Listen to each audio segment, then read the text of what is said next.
Hey, sewing besties! I have a new tutorial for you today. And what we are going to do is we are going to take the Betsy shorts, like here, and we are going to turn them into what my mother would call pedal pushers. For those of you who haven't heard that term, it would be what we call a Capri, I suppose. I'm going to be shooting for knee length on mine. So you'll see once we get into it that you'll be able to decide how long or how short you want them to be. So supplies, what you're going to need is your Betsy pattern. If you don't already have the Betsy pattern, you can find it in my Etsy shop, and I'll put the link up here somewhere. So go get your pattern. You are also going to need, obviously, your fabric.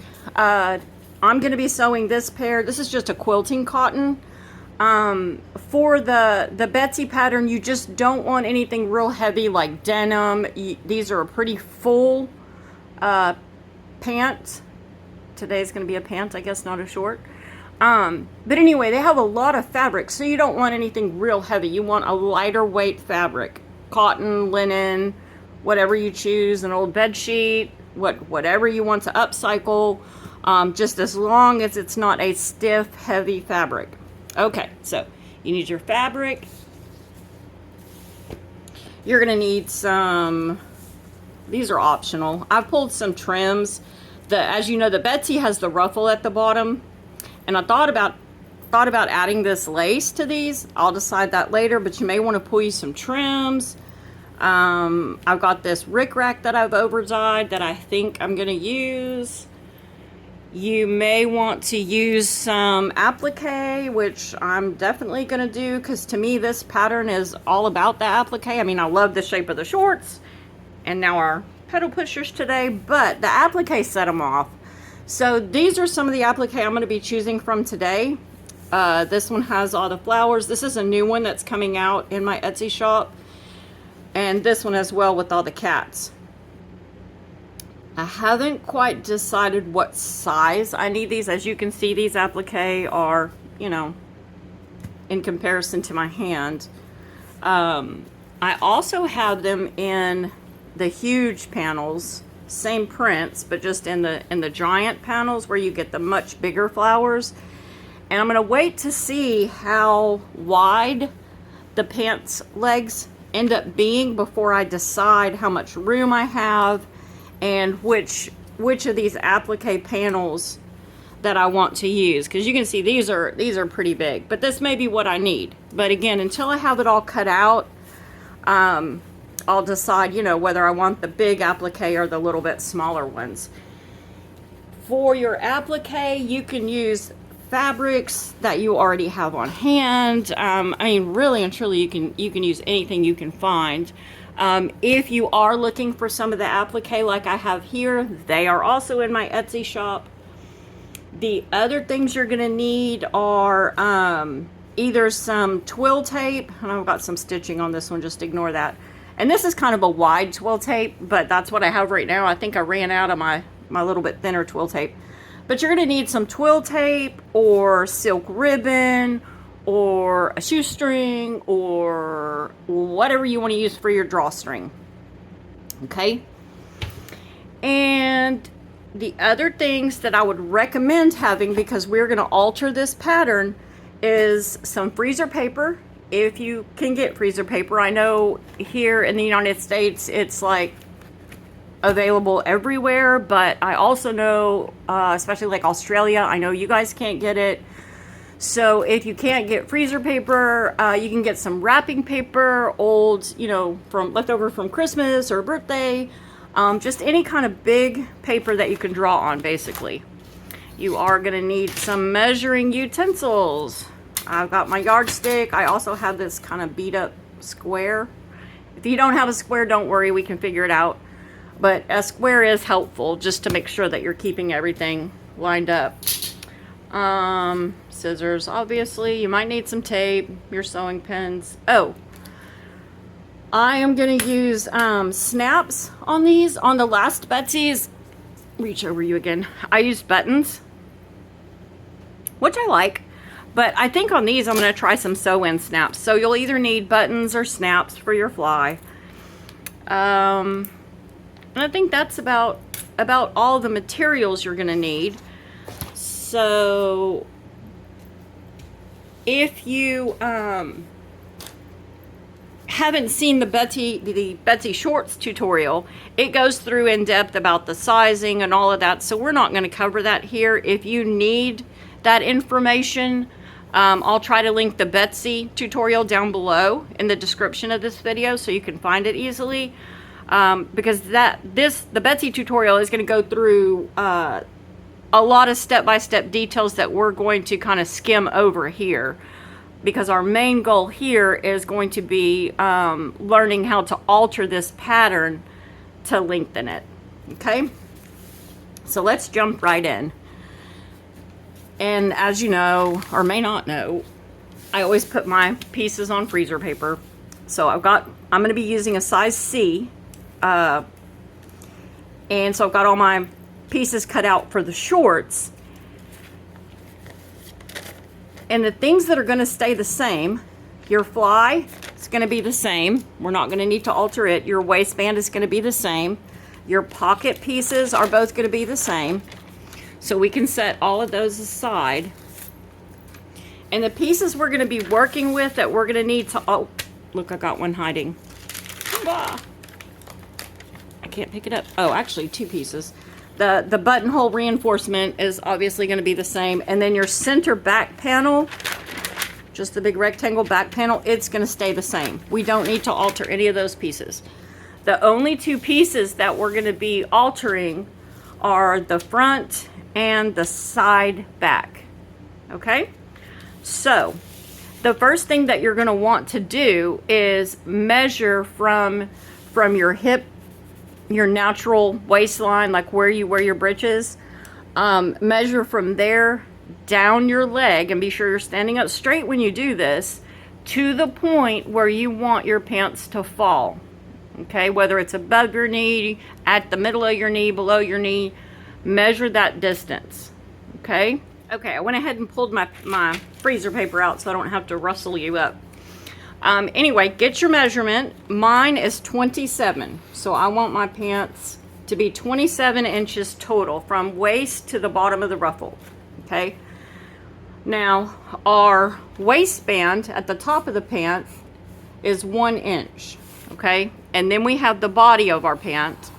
Okay, and then we have a ruffle down at the bottom. Now that ruffle is 1.5 inches,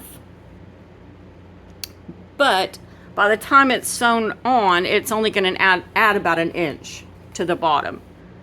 Okay, so what we need to do is take the waistband and the ruffle and subtract them both from the total length that we want.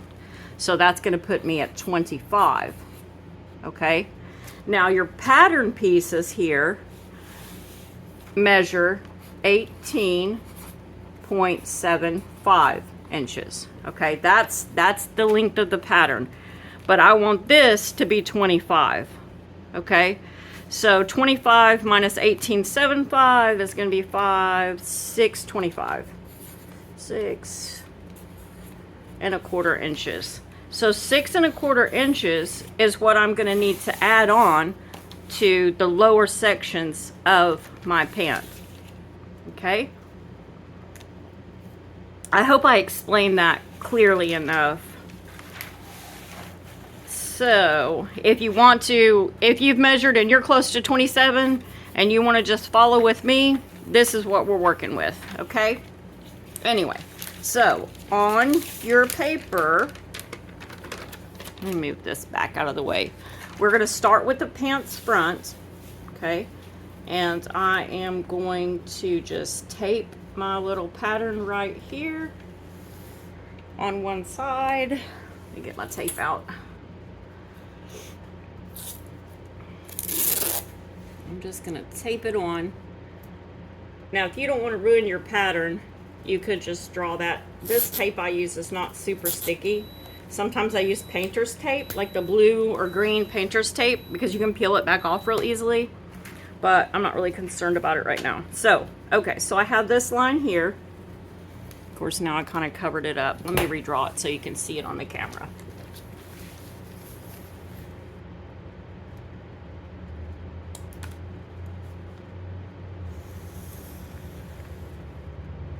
Okay, that is the bottom edge of my original short pattern, okay? And we said we want to add 6 1/4 inches to that, all right?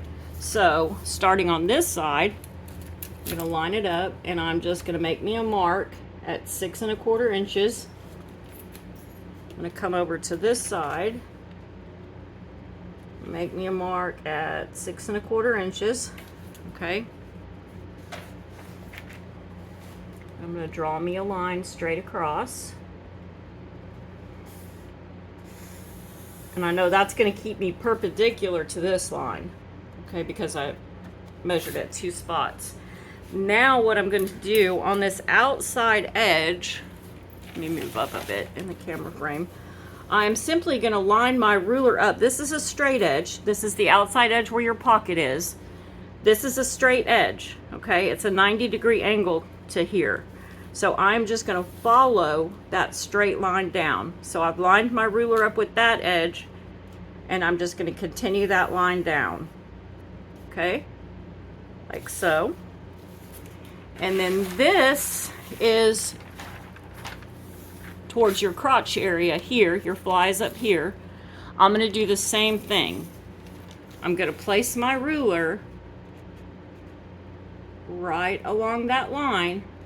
So it's not, you can see it's not at a 45-degree angle to here. It's slanted.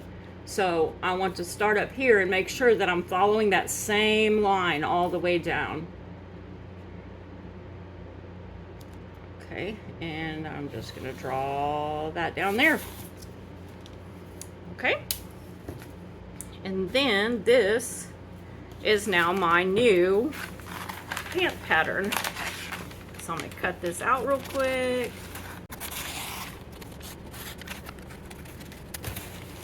And voila! This is now our new pattern, and it's been extended in the length. And again, mine aren't going to be real long. Like I said, I want them to come just below my knee. If you wanted these to fall mid-calf, you could always make this bigger. You know, drop it down some more. Take your own measurements and figure out how far you want to drop this down. Heck, I bet you could even drop it to the floor, make you some pants. It would work just the same. All right, so let's work on the back piece. Set you out of the way. And we're basically going to be doing the same exact thing. Okay. Got my paper out here, and the same length that we added to the front, we're going to add to the back. It's going to stay exactly the same.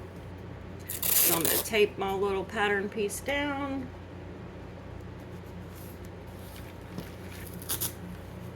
Right there. And on the side panel piece, you see you've got this angle here, and then it cuts out right here, and you have this line here. This is a straight 45 to the bottom of our shorts. Let me redraw that bottom short so you can make sure you can see it right here. And I'm going to go 6 1/4 inches down. So 6 1/4, make me a mark, and 6 1/4, make me a mark. I'm going to draw my line here. Okay, and again, since this one is a 45-degree angle, I am just going to line, I hope I'm still in camera, yeah, I'm going to line my yardstick up along this seam here, this line here. Sorry if I lean over in front of you, I'm trying to make sure I'm lined up on that far side. And I'm just going to draw me a line down, like so.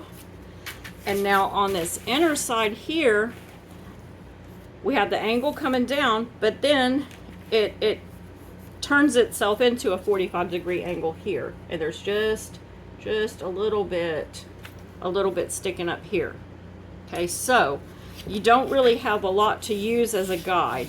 So what I recommend is measure this length, which is 5/8, 13 and 5/8. Okay, from here to here, and I'm going to repeat that down here.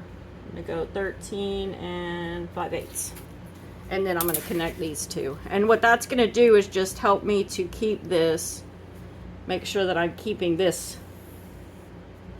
squared up, so that my angle here is the same as it was here, and I'm not like leaning one way or the other.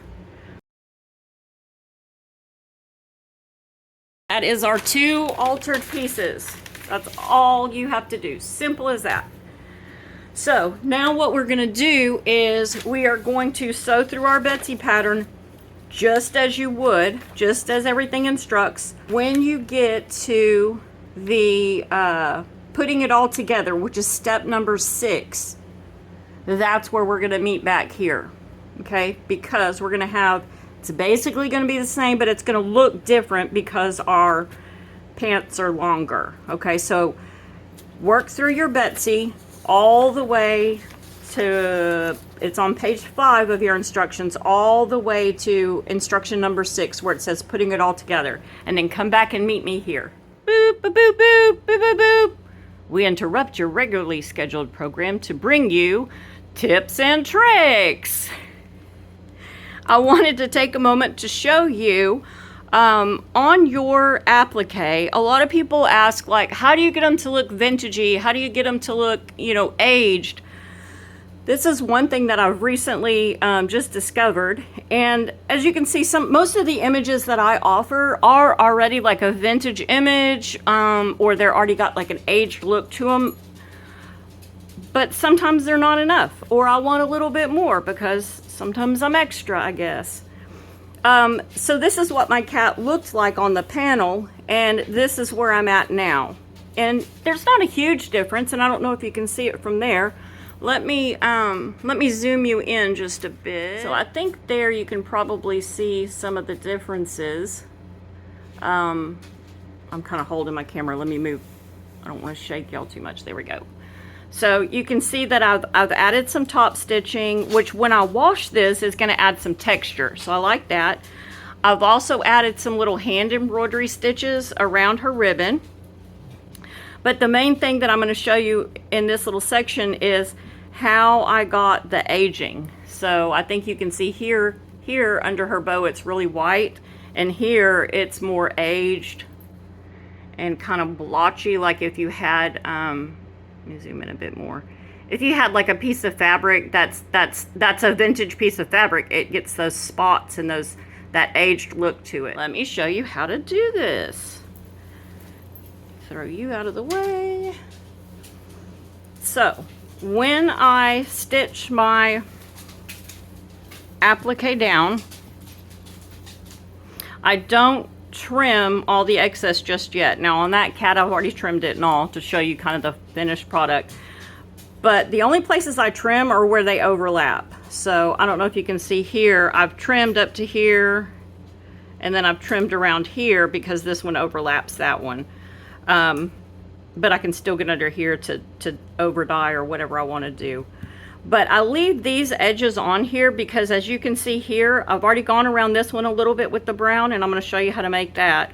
But it prevents it, I mean, some is still going to soak through. Now, it didn't dye this too much underneath, but that just kind of adds a little barrier. So if you do get dye underneath, it's not like, it's a lighter dye. So it's almost like a shadow, which is cool too. You know, I mean, again, aging doesn't happen just in, it's more organic.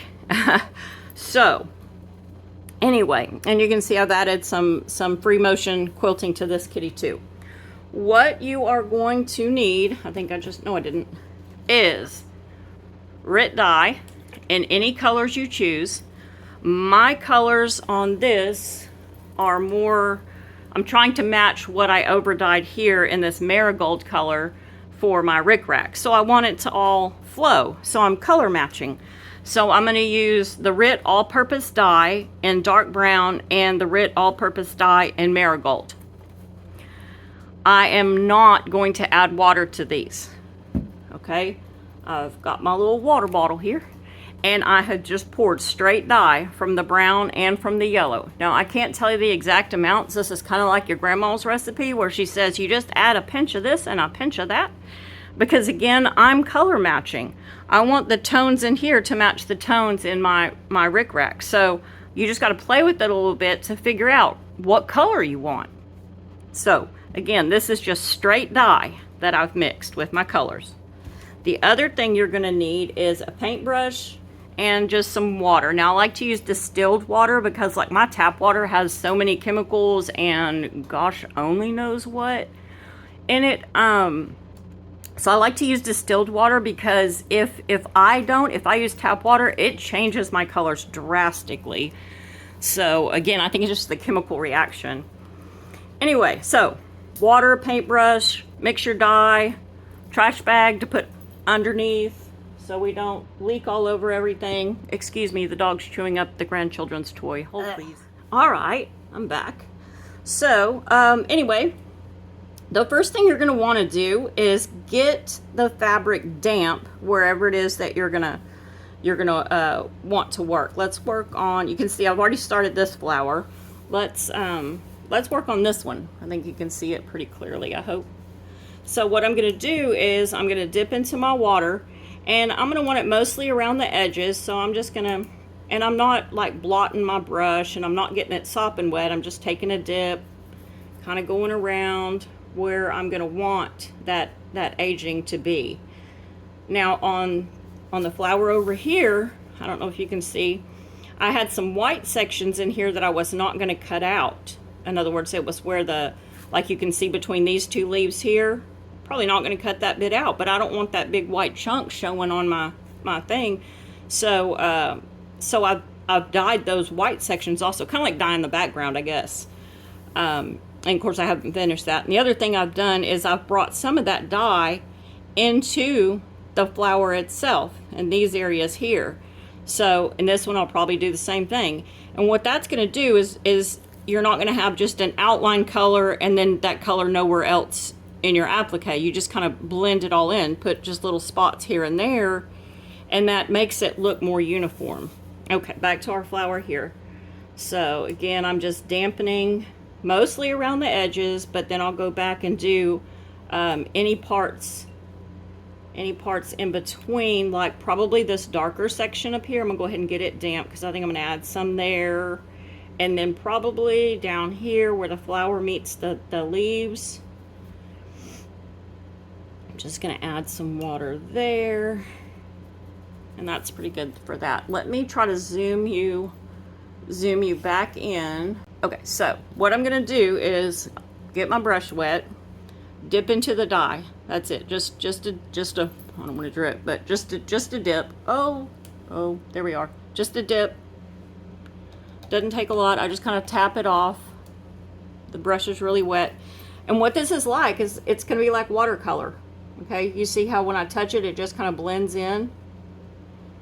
So I get a dip of dye. And sometimes I just kind of do let it drip into the areas where I want. That way, again, you know, it's a more organic feel. It's not like, oh, you just painted a border around there. And sometimes if I want it darker, you can leave spot, you know, like just drip some spots down. And if you drip a spot that gets too dark and you think it's too dark, dip back into your water and go back over it and spread it back out. So I'm going to add some up in here. And again, that's just going to bring those tones from the outer edge into the applique so they are more cohesive. So we're just going to go around in here. And aging is not, it's not precise. So don't worry if it's blotchy looking. I mean, that's kind of the look that you're going for. And when you do these edges, make sure that you get enough around where you're going to cut so that when you trim around your applique, you don't end up with a white spot, you know, a section that doesn't have dye on it. So be sure you get it all the way around your little pieces. Add some in there. And this also is just going to give kind of a little more dimension to your flowers. And again, it is just if you've done, I love to paint, but usually I paint with acrylics. I'm not very proficient with watercolors. But if you've done watercolor painting, you will probably really enjoy this technique. So, all right. Well, I won't keep you with doing that. Wait, I see one spot I need to work on. Hold on. Oh, there we go. That looks a little bit better. Anyway, I'll keep playing with this, but I want to tell you the rest of the process. So I never know which way, there we go. I never know which way to pinch and pull my fingers. Do I spread them? Do I pinch them? Okay, so what you're going to do next is you're just going to let this dry. Just let it air dry. Okay. Once it's dry, you're going to take your hot iron, and I'm going to set it on cotton because that's the fabrics that I'm using, and you're going to press it. That's going to heat set it. Now, I'm not going to do that now because this is wet, but you're just going to press it really good, and that's going to kind of heat set it. Now, when you wash your pants for the first time, wash them alone because you have this dye in here that you don't want to bleed out on something else because you're probably going to get some bleed in there. So, heat set it and then wash it. I would wash it in cold water, or however you wash your dyed fabrics, but I use cold water and a mild detergent. But like I said, don't wash it with your favorite white shirt or you're going to have a favorite marigold shirt. So that is all. I just wanted to share that little tidbit with you. We now return you to your regularly scheduled program. All right. One thing that I forgot to mention at the end of the last little bonus section on dyeing is I did say when you wash these for the first time after you've heat set them with your iron really good, that's really important. When you wash them for the first time, again, wash them by themselves, but also RIT has a product called Color Stay, and I apologize for not having a bottle here to show you. I've got it on order. But it's the RIT Color Stay. The bottle looks just the same as the dye bottles. I always use that, and what that does is it sets the dye into your fabric, and then it also washes away any excess dye. So, RIT Color Stay. Okay, now you should be somewhere looking something similar to this. I told you to meet me back here at step number 6. The first portion of step number 6 is to do your side seams, I think, and I've already done my side seams. So, we have our applique done. This is the front of my pants. We've got our pockets done. We've got our mock fly started, and those snaps, remember how I told you I was going to do the snaps instead of the buttons? I really like how that turned out. I left this part open so I could show you. But I really like those snaps. So anyway, and that's, again, it's not really a functional thing because we're going to attach all this together with the comfy elastic waistband. But I think it's a cool feature anyway. You know, like I like the look of it. All right, anyway.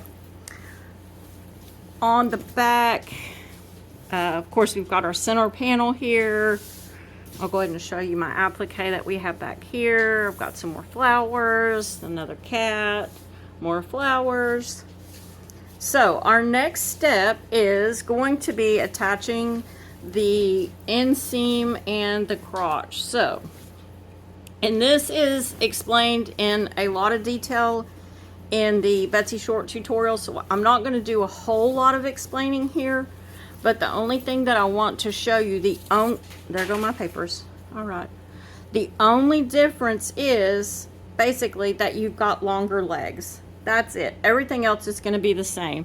So what you're going to do is just like in that video, we're going to take our center front and match it to the center back, which this, I've got a crease here. I don't know if you can see that or not.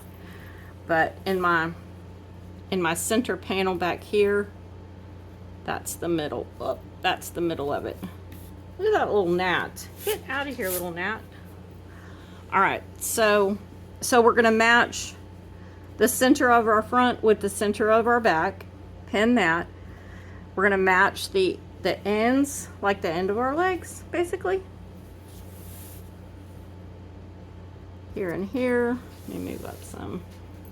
And like I said, I'm not going to do all of this, but I'll put a few pins here. And then match your other leg over here. And then the rest of this, you're just gonna ease. I didn't pin that.